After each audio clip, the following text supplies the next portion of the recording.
ప్రస్తుతం మిడిల్ ఈస్ట్లో నెలకొన్న యుద్ధ పరిస్థితుల నేపథ్యంలో ఇరాన్ ఐటీ కంపెనీలపై బాంబు దాడి చేస్తే ఏం జరుగుతుంది అనే భయం గత 4 రోజుల నుంచి అంతర్జాతీయంగా కనపడుతోంది. తమను తక్కువ అంచనా వేసిన అమెరికాను ఇజ్రాయెల్ను భయపెట్టాలి అంటే ఆర్థిక యుద్ధమే మేలు అనే భావనలో ఇరాన్ ఉన్నట్లుగా కనపడుతోంది. అందుకే ఐటీ కంపెనీలపై ఇరాన్ దాడులు చేసే అవకాశం ఉంది అన్న వార్తలు ఆందోళన కలిగిస్తున్నాయి.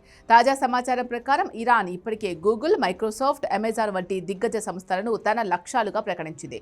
ఇలాంటి దాడులు జరిగితే ప్రపంచవ్యాప్తంగా ఐటీ రంగంపై ఎలాంటి ప్రభావం ఉంటుందో ఒక లుక్ చేద్దాం.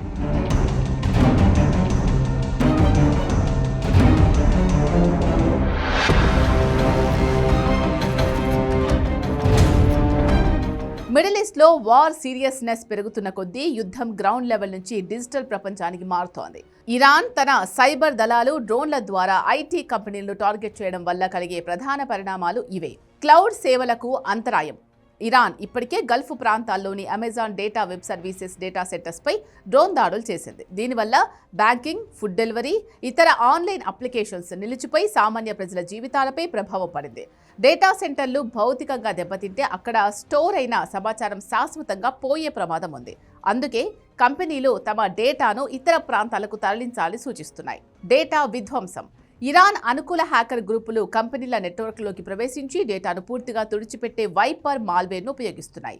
ఇటీవల అమెరికన్ మెడికల్ టెక్నాలజీ కంపెనీ స్ట్రైకర్పై జరిగిన దాడిలో వేల కొద్దీ కంప్యూటర్లు, ఫోన్లు పనికి రాకుండా పోయాయి.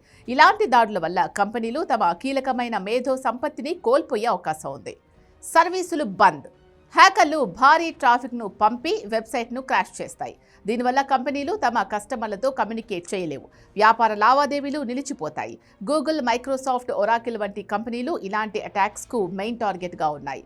ఒక ఐటీ కంపెనీపై దాడి జరిగితే అది కేవలం ఆ కంపెనీకే కాకుండా ప్రపంచ ఆర్థిక వ్యవస్థకే నష్టం కలిగిస్తుంది. కస్టమర్ల డేటా లీక్ అయితే కంపెనీలపై నమ్మకం పోతుంది. ఫలితంగా షేర్ మార్కెట్లో వాటి విలువ పడిపోతుంది.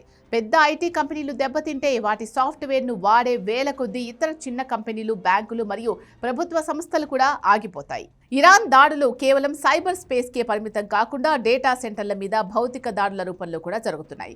ఇలాంటి పరిస్థితుల్లో ఐటీ కంపెనీలు తమ సెక్యూరిటీని పెంచుకోవడం, డేటా బ్యాకప్లను సురక్షితంగా ఉంచుకోవడం చాలా కీలకం. వందలాది డ్రోన్లను ఇరాన్ వాడుతోంది. ఇప్పుడు సామాన్య ప్రజలనే కాకుండా ఐటీ కంపెనీలను కూడా కాపాడడం అమెరికా, ఇజ్రాయెల్, గల్ఫ్ దేశాలకు పెద్ద సమస్యగా మారింది.